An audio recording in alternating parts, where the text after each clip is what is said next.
केंद्रीय मंत्रिमंडल के मेरे सहयोगीगण, श्रीमान नरेंद्र सिंह जी तोमर, वीरेंद्र कुमार जी, ज्योतिरादित्य सिंधिया जी, अन्य सभी महानुभाव और यहां इतनी बड़ी तादाद में पधारे हुए मेरे सभी परिवारजनों,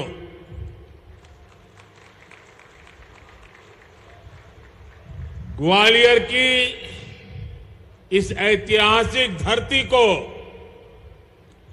मेरा शत शत नमन। ये धरती साहस, स्वाभिमान, सैन्य गौरव, संगीत, स्वाद और सरसों का प्रतीक है। ग्वालियर ने देश के लिए एक से एक क्रांतिवीर दिए। ग्वालियर चंबल ने राष्ट्र रक्षा के लिए,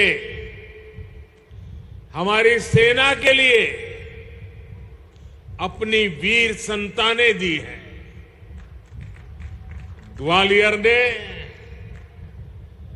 भाजपा की नीति और नेतृत्व को भी आकार दिया है। राजमाता विजयाराजे सिंधिया जी, कुशाभाऊ ठाकरे जी, अटल बिहारी वाजपेयी जी को ग्वालियर की मिट्टी ने गढ़ा है।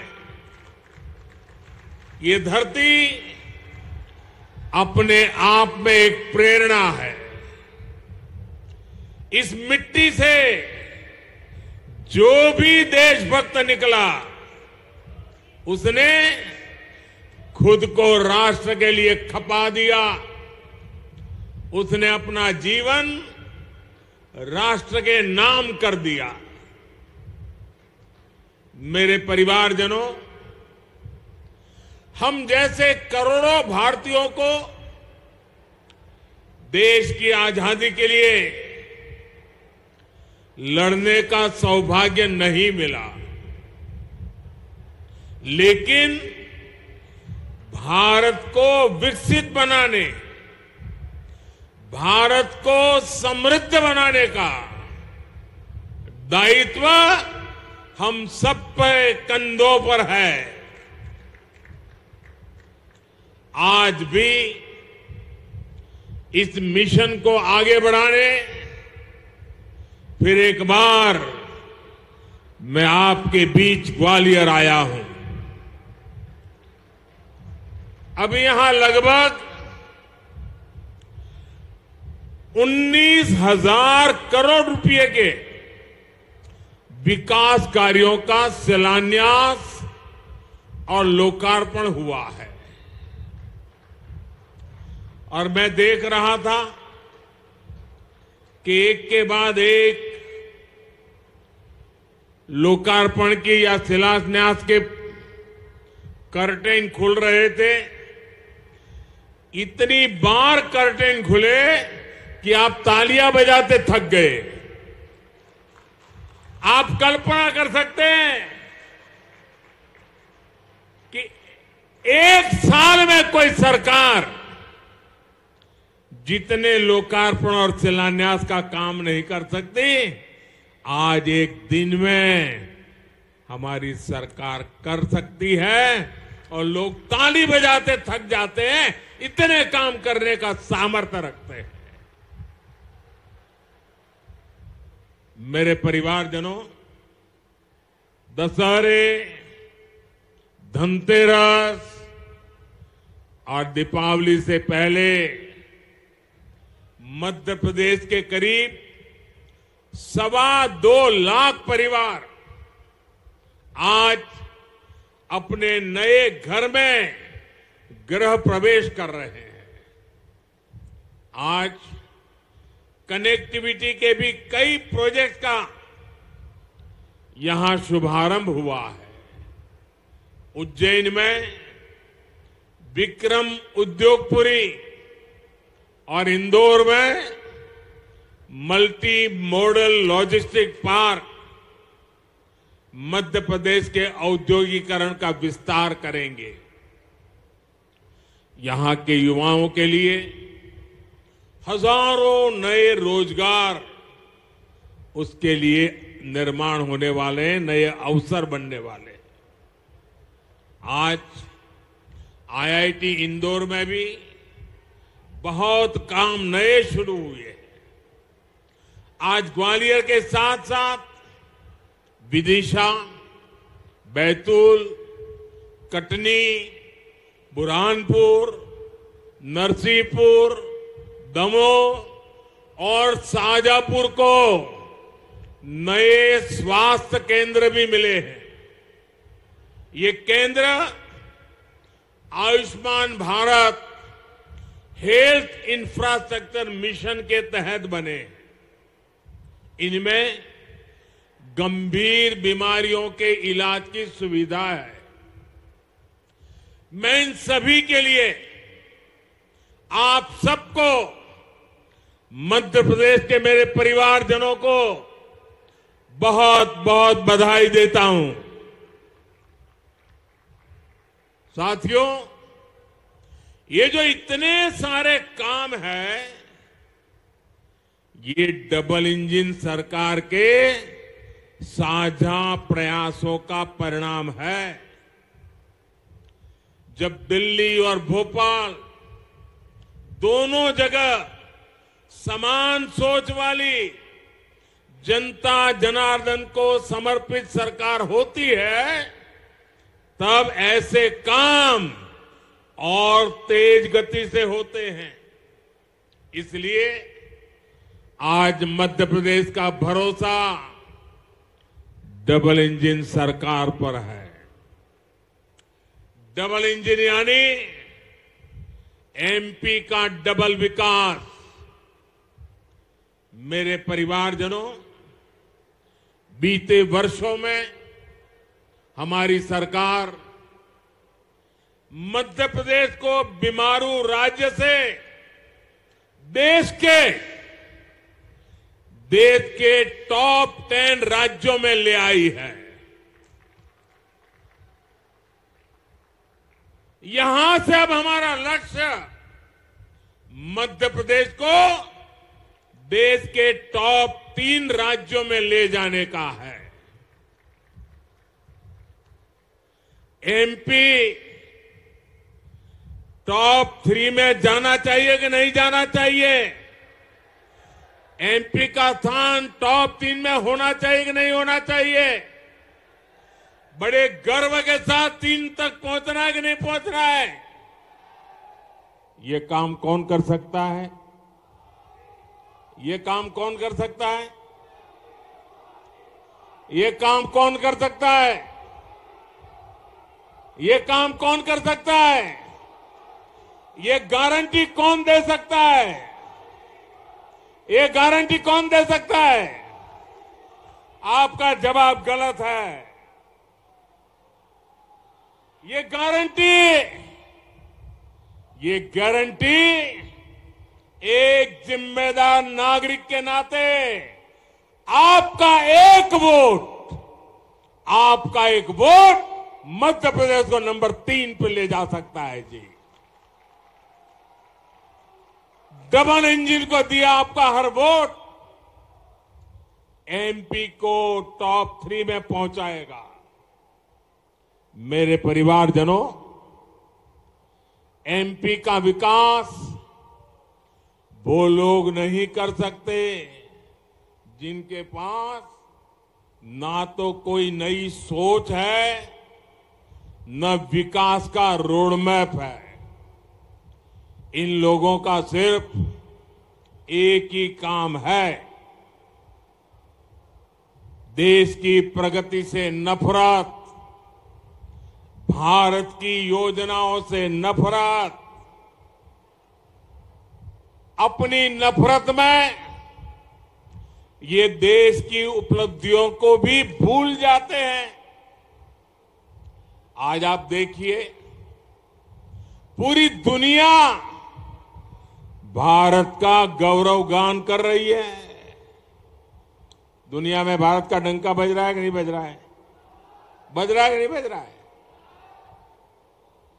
आज दुनिया को भारत में अपना भविष्य दिखता है, लेकिन जो राजनीति में उलझे हुए हैं, कुर्सी के सिवा जिनको कुछ नजर नहीं आते, उन्हें आज दुनिया में हिंदुस्तान का डंका बजना भी अच्छा नहीं लगता है। भारत, सोचिए दोस्तों, 9 वर्षों में 10वें नंबर से 5वें नंबर की आर्थिक ताकत बन गया है। लेकिन ये विकास विरोधी लोग ये सिद्ध करने में जुटे हैं कि ऐसा हुआ ही नहीं है।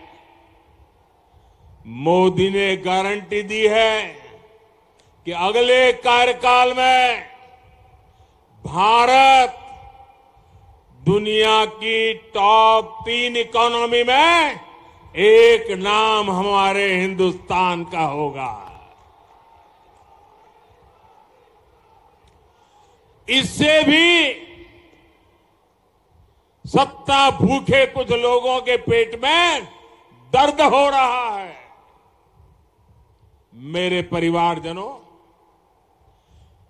विकास विरोधी लोगों को देश ने 6 दशक दिए थे।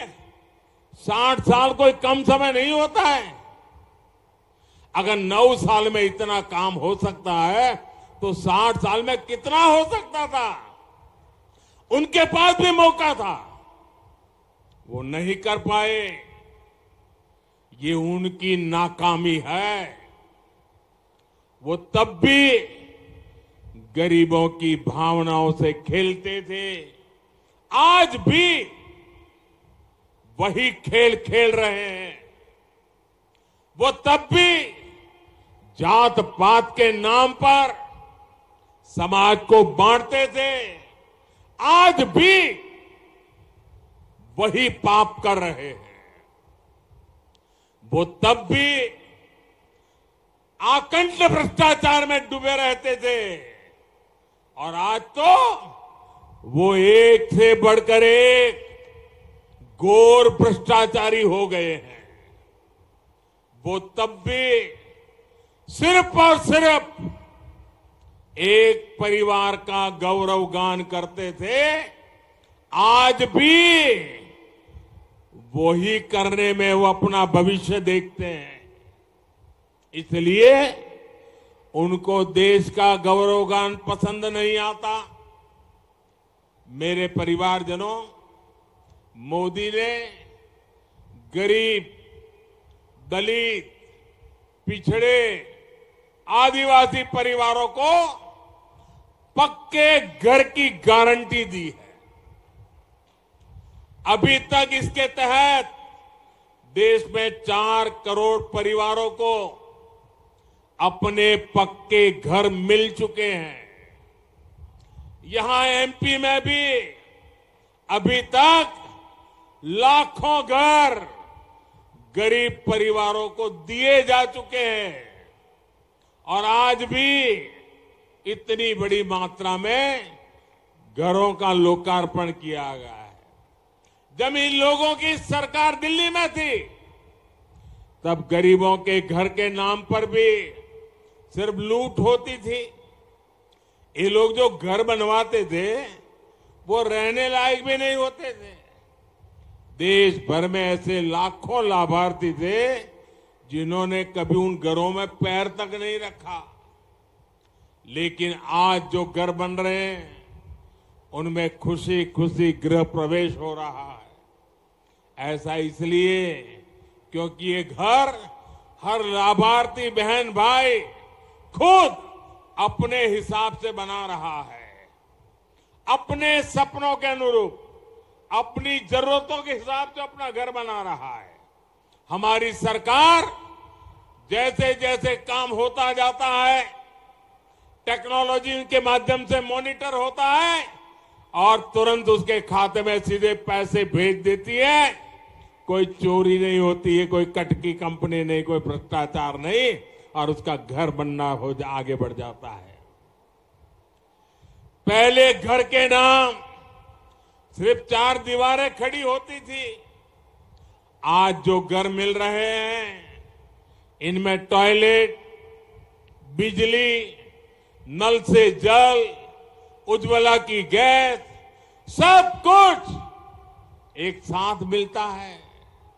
आज यहां ग्वालियर और श्योपुर जिले के लिए अहम जल परियोजनाओं का भी काम शुरू हुआ है। ये भी इन घरों में पानी की सप्लाई में मदद करेगी। साथियों, इन घरों की लक्ष्मी यानी मेरी माताएं बहनें घर की मालिक हो, ये भी मोदी ने सुनिश्चित किया है। आपको पता है ना कि पीएम आवास योजना के घरों की रजिस्ट्री महिलाओं के नाम भी होती है। पीएम आवास योजना के घरों से करोड़ों बहनें लखपति हुई है। जिनके नाम कोई संपत्ति नहीं थी, उनके नाम पर लाखों के घर रजिस्टर हुए हैं। आज भी जो घर मिले हैं, उनमें से ज्यादातर घरों की रजिस्ट्री बहनों के नाम पर है। और भाइयों बहनों, मोदी ने अपनी गारंटी पूरी की है। मैं एक गारंटी आप बहनों से भी चाहता हूं। मैं जरा बहनों से पूछना चाहता हूं, मैंने तो मेरी गारंटी पूरी की, आप एक गारंटी देगी? आप मुझे गारंटी देगी? पक्का देगी? तो मुझे गारंटी चाहिए, घर मिलने के बाद अपने बच्चों को अच्छे से पढ़ाना है, कोई ना कोई कौशल सिखाना है। करोगे? आपकी इस गारंटी मुझे काम करने की ताकत देती है। मेरे परिवारजनों, नारी सशक्तिकरण भारत के लिए वोट बैंक का नहीं, बल्कि राष्ट्र कल्याण का, राष्ट्र निर्माण का एक समर्पित मिशन है। हमने देखा है कि पहले अनेक सरकारें आई गई, हमारी बहनों को लोकसभा और संसद में 33% आरक्षण के झूठे वादे करके बार बार वोट मांगे गए, लेकिन संसद में साजिश करके कानून बनाने से रोका गया, बार बार रोका गया। लेकिन मोदी ने बहनों को गारंटी दी थी, और मोदी की गारंटी यानी हर गारंटी के पूरा होने की गारंटी। आज नारी शक्ति वंदन अधिनियम एक सच्चाई बन चुका है। मैं इस सभा में और आगे के लिए भी मैं चाहूंगा, अपनी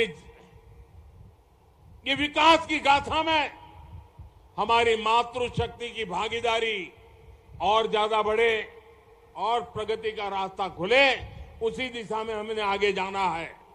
भाइयों बहनों, आज विकास की जितनी परियोजनाएं हमने आगू की है, वो सारी हमें ये कानून पास होने से ताकत मिलने वाली है। मेरे परिवारजनों, ग्वालियर, चंबल आज अवसरों की भूमि बन रहा है, लेकिन हमेशा स्थिति ऐसी नहीं थी।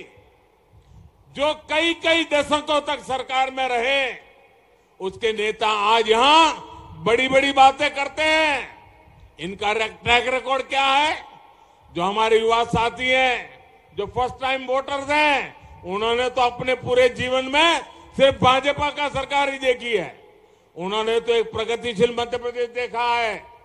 विरोधी दलों के जो ये बड़बोले नेता हैं, इनको कई दशकों तक मध्य प्रदेश में शासन का मौका मिला था। उनके शासनकाल में ग्वालियर, चंबल में अन्याय और अत्याचार ही फला फूला।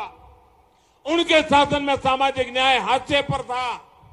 तब कमजोर कि दलित और पिछड़े की सुनवाई नहीं होती थी, लोग कानून अपने हाथ में लेते थे, सामान्य जन का सड़क पर आना जाना मुश्किल हो गया था।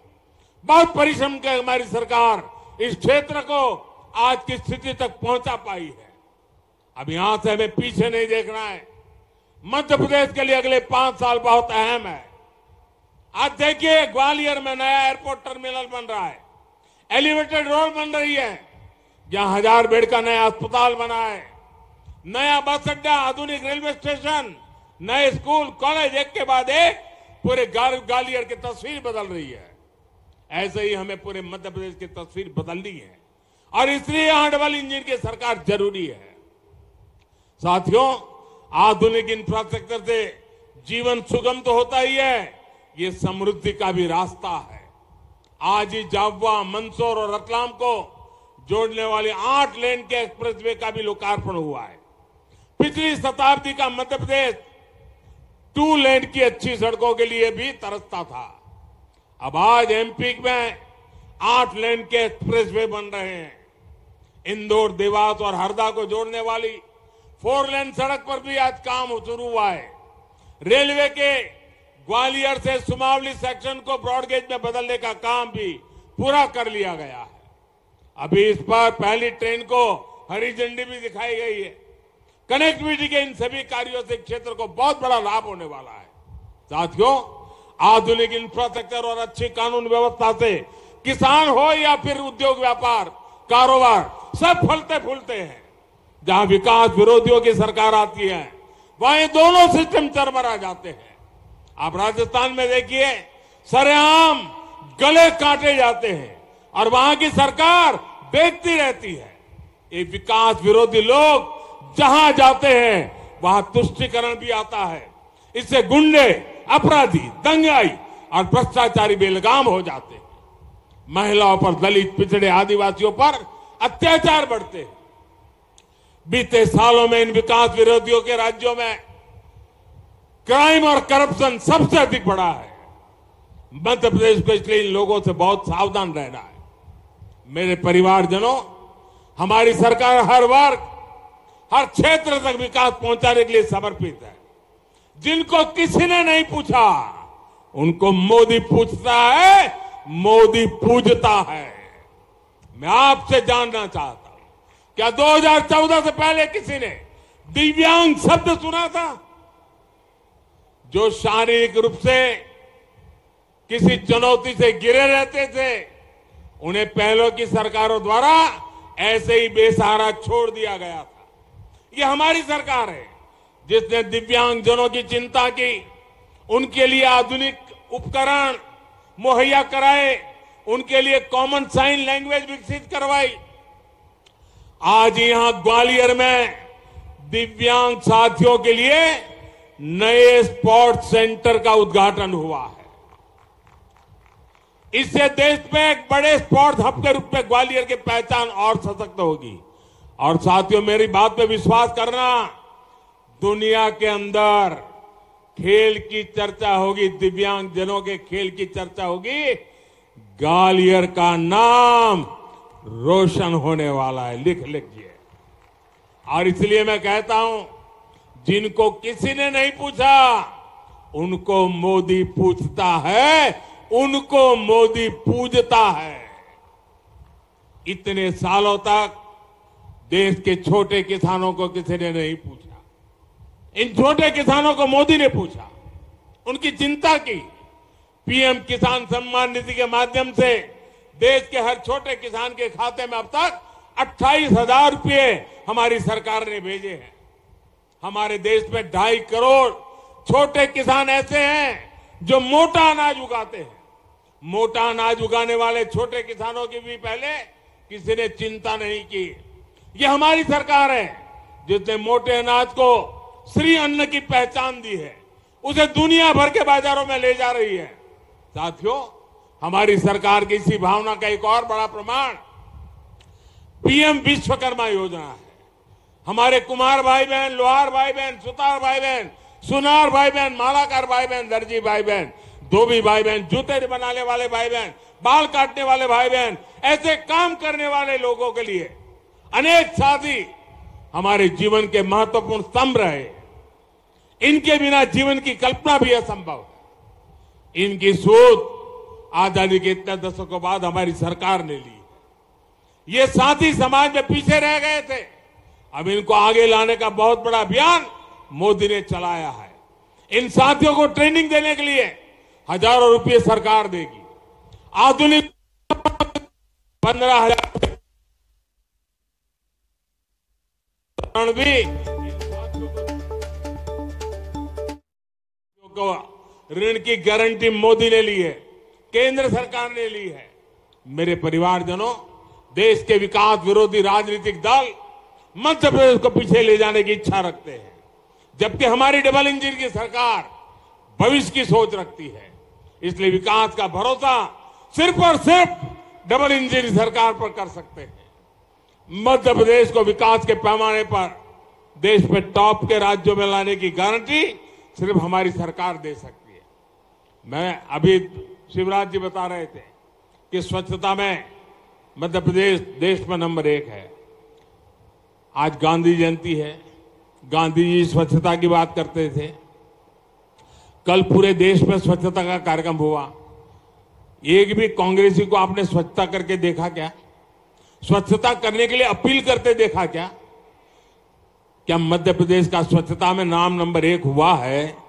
ये भी कांग्रेस वालों को पसंद नहीं है। वो मध्य प्रदेश का क्या भला करेंगे भैया? ऐसे लोगों पर भरोसा कर सकते हैं क्या? और इसलिए मैं आप सबसे आग्रह करता हूं भाइयों बहनों, विकास की इस रफ्तार को आगे बढ़ाना है, बहुत तेजी से बढ़ाना है। और आप इतनी बड़ी तादाद में आशीर्वाद देने आए, मैं ग्वालियर चंबल के आप साथियों को इतनी बड़ी संख्या में यहां आशीर्वाद देने के लिए पधारने पर हृदय से आभार व्यक्त करता हूं। मेरे साथ बोलिए, भारत माता की, भारत माता की, भारत माता की। बहुत बहुत धन्यवाद।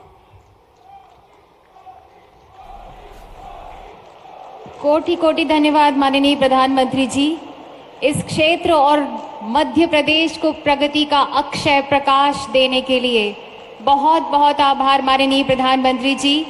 जोरदार तालियों से माननीय प्रधानमंत्री जी का ऊपर हाथ करके तालियां बजाएं, माननीय प्रधानमंत्री जी का स्वागत करें, आभार व्यक्त करें। बहुत बहुत धन्यवाद माननीय प्रधानमंत्री जी। बापू के सपनों का भारत साकार करने के लिए आपका हृदय से आभार। आज का भारत कैसा है, बापू ने सोचा वैसा है। आज बापू का जन्म दिवस है और उनके सपनों को साकार करने के लिए कृत संकल्प है माननीय प्रधानमंत्री जी। बहुत बहुत आभार। तो प्रधानमंत्री,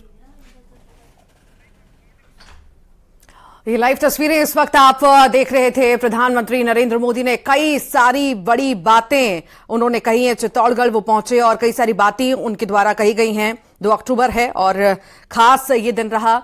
प्रधानमंत्री का आज दौरा जो है मध्य प्रदेश का, उनका दौरा है, बेहद ही खास। कई सारी बातें उनके द्वारा कही गई और साथ ही साथ एमपी में बीमारू जो राज्य था उसमें से जिस तरह विकास मध्य प्रदेश ने किया, इसे लेकर के कई सारी बातें कही गई। और महिला आरक्षण को लेकर के प्रधानमंत्री ने कई सारी बातें कही। तो मध्य प्रदेश का ये दौरा है, अभी कुछ दिन पहले भी प्रधानमंत्री का ये दौरा था, बेहद ही खास था। और फिर से मध्य प्रदेश का ये दौरा महत्वपूर्ण, बेहद ही खास माना जा रहा है। केंद्रीय नेतृत्व जो है लगातार मध्य प्रदेश का दौरा कर रहा है। किसी भी हालत में जो है मध्य प्रदेश में जीत का परचम लहराना बीजेपी को है और हर वो मुमकिन कोशिश की जा रही है बीजेपी द्वारा जो हो सकता है। तो आज बड़ी बातें जो है प्रधानमंत्री द्वारा एमपी को लेकर भी कही गई हैं और साथ ही साथ उन्होंने कांग्रेस पर भी कई सारे आरोप लगाए हैं, निशाना उनके द्वारा साधा गया है।